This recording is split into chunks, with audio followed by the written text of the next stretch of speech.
दोस्तों नमस्कार। कल 23 जून को पटना में जो विपक्षी दलों की बैठक हुई है उससे भारतीय जनता पार्टी बौखलाई हुई है और यही कारण है कि अमित शाह ने जम्मू कश्मीर में रैली करते हुए वहां पर हमला किया। इस पटना की बैठक पर उन्होंने कहा कि एक फ़ोटो सेशन चल रहा है पटना में। इधर सुशील मोदी ने कहा कि एक ऐसा कुनबा जुड़ रहा है जिसका दूल्हा कौन है ये पता नहीं है और सब अपने आप को दूल्हा बना करके देखना चाहते हैं। और जेपी नड्डा ने भी इसी तरह का हमला किया और वो इस बात को बार बार रेखांकित कर रहे हैं कि गोया ये जो विपक्षी एकता हो रही है उसमें कोई वैचारिक संबद्धता नहीं है, उसमें कोई एक रूपता नहीं है, बल्कि वो यहाँ तक कह रहे हैं कि ये आपस में भी विश्वासघात करते हुए नज़र आ रहे हैं। जैसे अरविंद केजरीवाल वहाँ से उठ कर के पहले चले गए तो इसको ही एक इशू बनाया जा रहा है, या जयंत चौधरी इन दिनों अमेरिका में हैं वो नहीं पहुँचे तो उसको भी इशू बनाया गया। स्टालिन के यहाँ जब नीतीश कुमार नहीं पहुँचे थे उसको भी इशू बनाया गया, शायद वो रूठे हुए हैं। लेकिन इस बैठक में जो 15 राजनीतिक दल पहुँचे उसके अध्यक्ष पहुँचे, चाहे राहुल गांधी हों जो एक तरह के सबसे पॉपुलर लीडर हैं कांग्रेस पार्टी के, लेकिन उसके राष्ट्रीय अध्यक्ष मल्लिकार्जुन खड़गे भी थे, उद्धव ठाकरे पहुँचे, शरद पवार पहुँचे, हेमंत सोरेन वहाँ पर थे, महबूबा मुफ्ती, उमर अब्दुल्ला, ये तमाम नाम, अखिलेश यादव उत्तर प्रदेश से पहुँचे।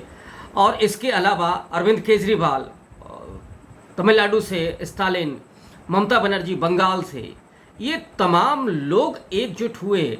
और सबसे बड़ी बात कि इनमें से किसी ने भी अपना प्रतिनिधि यहाँ पर नहीं भेजा। अब सवाल ये है कि केवल 15 जो राजनीतिक दल हैं कि केवल इन्हीं को लेकर के विपक्ष को माना जाएगा, या जो छूट गए हैं, जो नहीं गए हैं, या जिनको नहीं बुलावा भेजा गया है। मसलन उत्तर प्रदेश की एक बड़ी लीडर बीएसपी सुप्रीमो मायावती वहाँ नहीं पहुँची, तेलंगाना से चंद्रशेखर राव को नहीं बुलाया गया, जगन मोहन रेड्डी को नहीं बुलाया गया, नवीन पटनायक नहीं पहुँचे उड़ीसा से, उसी तरह से और भी कुछ जो छोटे राजनीतिक दल हैं उनके भी नुमाइंदे वहाँ नहीं पहुँचे। तो क्या ये विपक्ष की एकजुटता मुकम्मल नहीं होती है, ये भी सवाल उठेगा। आशंका ये भी जताई जा रही है कि इसमें अभी फूट पड़ सकती है। अरविंद केजरीवाल, केसीआर और ममता बनर्जी भी अगर कहीं रूठ जाएं, छिटक जाएं तो वो एक तीसरा मोर्चा बना सकती हैं। अब सवाल ये है कि केवल 15 राजनीतिक दलों को ही आप विपक्ष की एकता मानेंगे?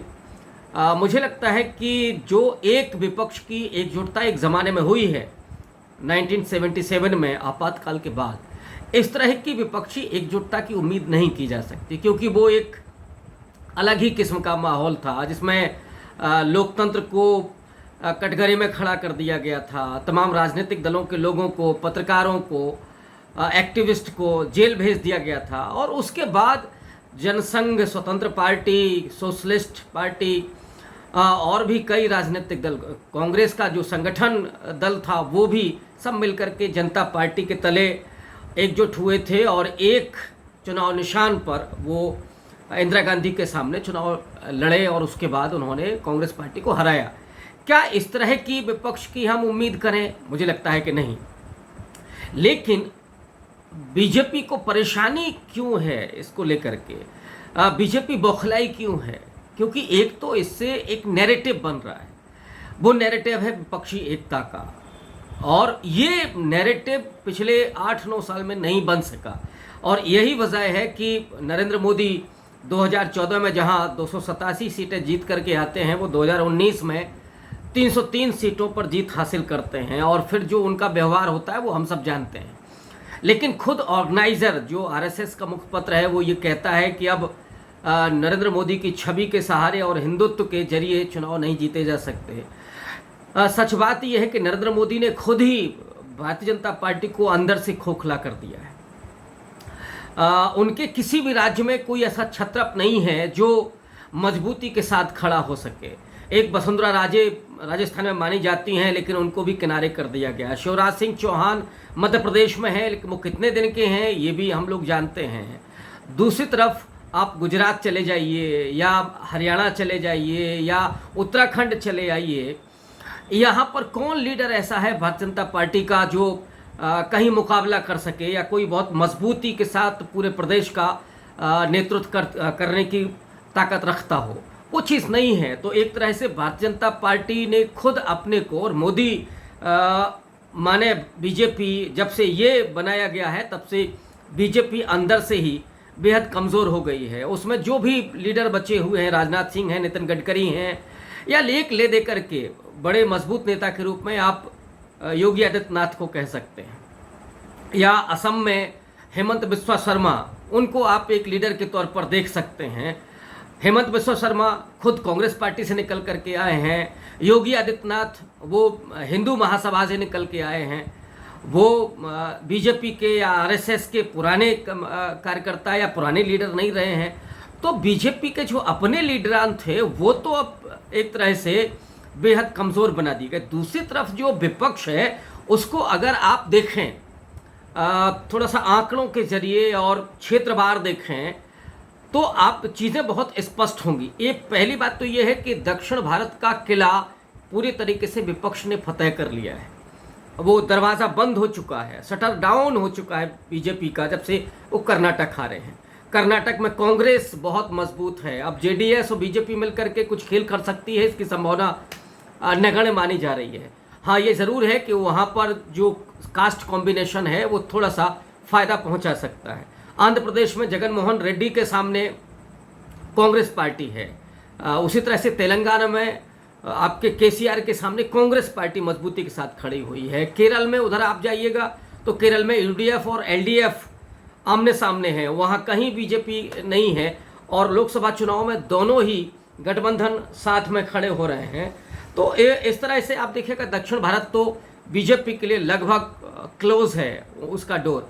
फिर ऊपर आइएगा महाराष्ट्र में जो महाविकास अघाड़ी है, शरद पवार हैं जो भारत की राजनीति के चाणक्य माने जाते हैं, जिन्होंने इतनी पटखनी दी हैं बीजेपी को कि वो उबर नहीं पाए हैं पिछले दिनों। दूसरी तरफ शिवसेना के उद्धव ठाकरे हैं, वो पूरी विरासत है उद्धव उनके पिता की। और उसके अलावा कांग्रेस पार्टी जो पुरानी विरासत उसकी है, भले ही वो कमज़ोर हो गई थी। और उसी महाराष्ट्र में राहुल गांधी का लोकप्रिय होना, ये उस महाविकास अघाड़ी के लिए सोने पर सुहागा है। और दक्षिण भारत को भी आप देखिएगा तो उसमें भी एक प्लस पॉइंट ये है कि राहुल गांधी की जो भारत जोड़ो यात्रा हुई, उसने दक्षिण भारत में एक पूरा नैरेटिव खड़ा कर दिया है कांग्रेस पार्टी के समर्थन में। मल्लिकार्जुन खड़गे कर्नाटक से आते हैं, दलित लीडर हैं, तो वो उत्तर भारत तक बड़ा प्रभाव डालने वाले हैं। और उत्तर प्रदेश में भी वो सुगबुगाहट चल रही है। मैं तो इस बात को कई बार रेखांकित कर चुका हूं कि अगर मल्लिकार्जुन खड़गे अमेठी से चुनाव लड़ते हैं, राहुल गांधी की वो पुरानी सीट जिस पर स्मृति ईरानी सामने है, तो भारतीय जनता पार्टी के लिए बहुत मुश्किलें हो जाएंगी। और उत्तर प्रदेश में जो दलित राजनीति का जो वैक्यूम है उसको पूरा करने में कांग्रेस पार्टी कामयाब हो सकती है। अल्पसंख्यक उसके साथ शिफ्ट कर रहा है, दलित अगर उसके साथ शिफ्ट करता है तो ऑब्वियस है कि कांग्रेस पार्टी का एक मजबूत जनाधार होगा। और उस पर अति पिछड़ी जातियों में अगर उन्होंने गोलबंदी कर ली, और इधर नीतीश कुमार हैं, अखिलेश यादव हैं, और ये एकजुट होते हैं, तो फिर जो भारतीय जनता पार्टी की 62 सीटें हैं 2019 की, वो उसमें से कितना डेंट लगेगा ये कुछ कहना मुश्किल है। लेकिन एक बड़ी उम्मीद आप कर सकते हैं कि अगर इस तरह का गठजोड़ होता है तो योगी आदित्यनाथ का अपना जो बुलडोजर राज है, जो वो पूरा एक दबंगई की राजनीति और हिंदुत्व की राजनीति कर रहे हैं, उसमें दलित भी, अति पिछड़ा भी और पिछड़े भी, उसमें कुर्मी भी, ये तमाम हल्कान हैं। मुसलमानों को तो लगभग दोयम दर्जे के समान व्यवहार हो ही रहा है। तो ये बीजेपी के लिए बहुत नुकसान देने वाला है उत्तर प्रदेश में भी। नॉर्थ ईस्ट ज़रूर बीजेपी के लिए थोड़ा मजबूत किला है, वहाँ पर कुल मिलाकर के 27 सीटें हैं।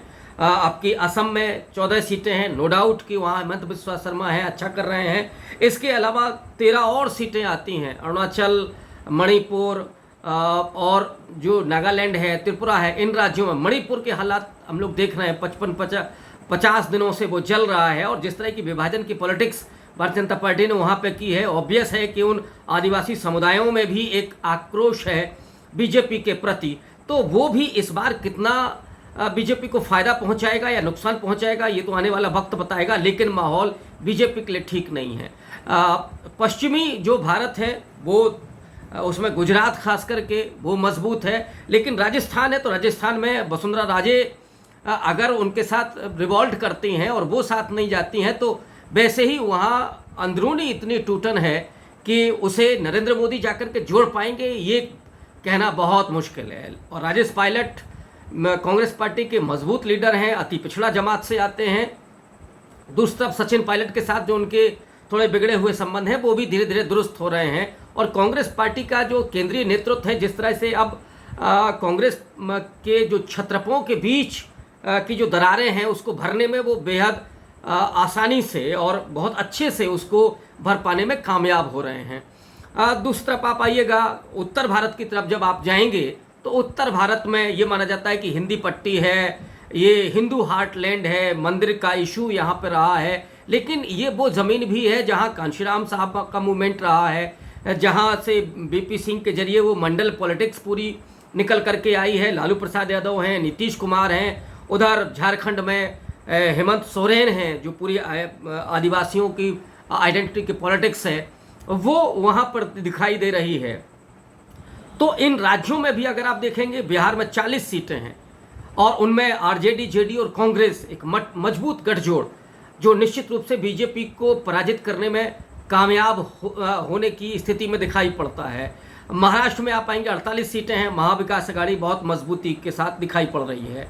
और उधर आप आइएगा पंजाब में और दिल्ली में, जहां आम आदमी पार्टी मजबूत है। पंजाब में 13 सीटें हैं, दिल्ली में 7 सीटें हैं। लेकिन ख़ास बात यह है कि इन दोनों राज्यों में आपकी बीजेपी और कांग्रेस बीजेपी खास करके दिल्ली में मजबूत है, लेकिन पंजाब में दूसरे नंबर पर कांग्रेस ही दिखाई पड़ रही है। वहाँ बीजेपी का खास जनाधार नहीं है। अकाली दल के साथ अगर वो गठजोड़ करते भी हैं, हालांकि इसकी संभावनाएं कम है क्योंकि अकाली दल किसान आंदोलन के बाद उनसे पीछे छुड़ा चुका है, तो वहाँ पे भी वो एक कमज़ोर पोजीशन में है।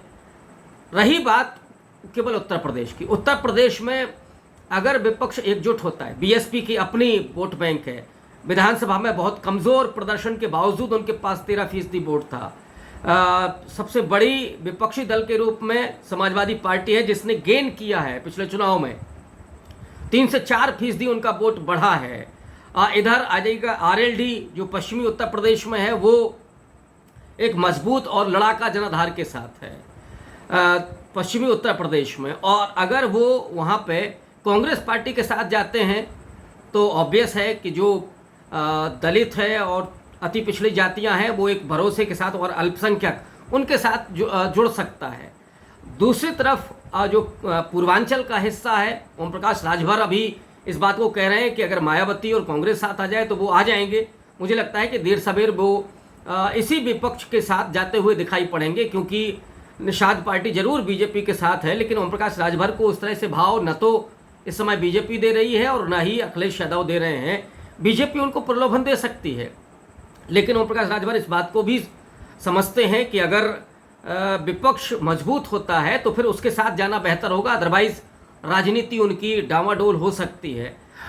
आप इसके ऊपर जाएंगे तो उसमें उत्तराखंड है जहां पे कांग्रेस पार्टी सीधे मुकाबले में है, मध्य प्रदेश में सीधे मुकाबले में है, राजस्थान में 25 सीटें हैं सीधे मुकाबले में है, मध्य प्रदेश में 29 सीटें हैं, छत्तीसगढ़ में 11 सीटें हैं जहाँ पे बहुत अच्छी पोजीशन है कांग्रेस पार्टी की, हरियाणा में 10 सीटें हैं, एंटी इनकम्बेंसी का सामना बीजेपी कर रही है।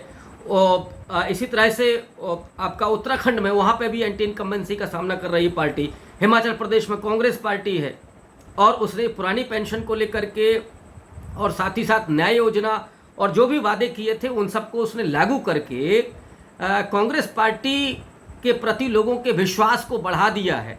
तो एक तरफ तो बीजेपी में एकमात्र लीडर नरेंद्र मोदी और उन्हीं के चेहरे के बलबूते, जो लोग कहते हैं कि हिंदुत्व एक बड़ा मुद्दा है, मुझे लगता है कि हिंदुत्व बाहर की केवल एक लेयर है, एक दिखावा है, और जो उसके जरिए डराया भी जाता है, उसके जरिए एक नैरेटिव खड़ा किया जाता है, उसके भीतर नरेंद्र मोदी और अमित शाह है वो जातियों की बेहतरीन सोशल इंजीनियरिंग करते हैं। अभी उनका जो सबसे मजबूत आधार है अपने कोर वोट बैंक के अलावा वो है अति पिछड़ा और नॉन जाटो दलित या जो कमज़ोर जातियां हैं वे कमज़ोर जातियां जिनको उतनी हिस्सेदारी और उस तरह की भागीदारी नहीं मिली थी, उनके एस्पिरेशंस को, खास करके पॉलिटिकल एस्पिरेशंस को वो भुना रही है, उनके भीतर से वो मुखौटे लेकर के आ रही है और सारी जो नीतियां दलित और पिछड़ों के हित की हैं वो सब गायब हो रही हैं, लेकिन वो कुछ कह नहीं पा रहे हैं।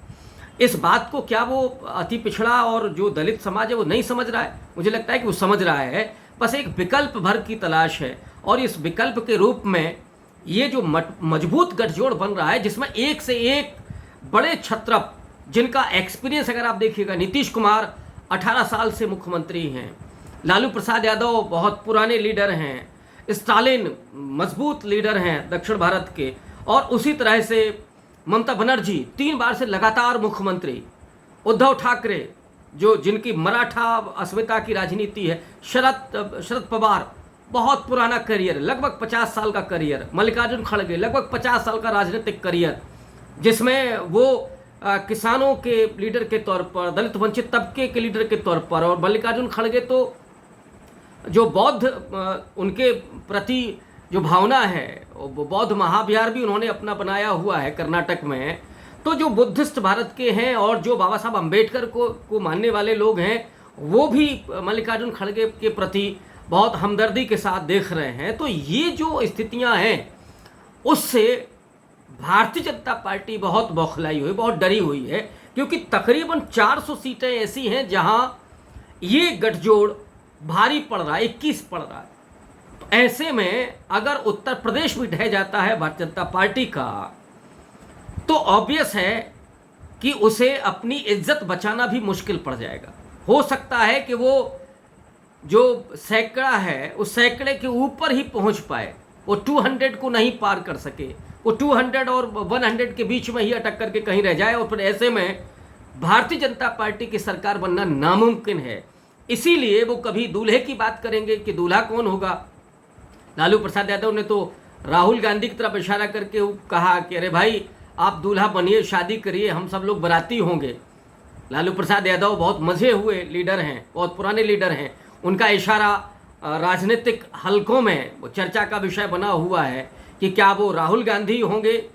और इसीलिए कांग्रेस पार्टी ने अगली बैठक के रूप में जो 10 से 12 जुलाई को होगी, वो हिमाचल प्रदेश के शिमला में रखी है। ऑब्वियस है कि कांग्रेस पार्टी और जो विपक्ष के तमाम राजनीतिक दल हैं वो बार्गेनिंग भी कर रहे हैं, लेकिन वो नरेंद्र मोदी और बीजेपी के सामने बहुत मजबूती के साथ खड़े हो रहे हैं। और राहुल गांधी ने इस बात को कहा पटना की बैठक में कि कांग्रेस पार्टी किसी भी कंप्रोमाइज को करने के लिए तैयार है, वो कुछ भी सेक्रीफाइस करने के लिए तैयार है। और अगर कांग्रेस पार्टी जो अपना बड़ा दिल दिखा रही है और इसी पर अगर वो रहती है, तो जाहिर तौर पर नरेंद्र मोदी को पानी भर पड़ सकता है। फिर उनका चुनाव आयोग और संवैधानिक संस्थाएं ही उनके आश्रय में आएंगी। फिर ये उनका एजेंडा और वो जो विजेता की छवि है वो काम नहीं आने वाली, क्योंकि जो गुब्बारा फुलाया गया था वो अब कहीं उसमें पंचर हो चुका है, उसकी हवा निकल चुकी है। रीब्रांडिंग चल रही है वो अमेरिका और मिस्र की यात्राओं के जरिए, लेकिन वो कितना कामयाब होंगे ये तो आने वाला वक्त बताएगा। लेकिन विपक्ष ने उनके लिए बहुत मुश्किलें पैदा कर दी हैं और इसीलिए भाजपा बौखलाई हुई है। बहुत शुक्रिया।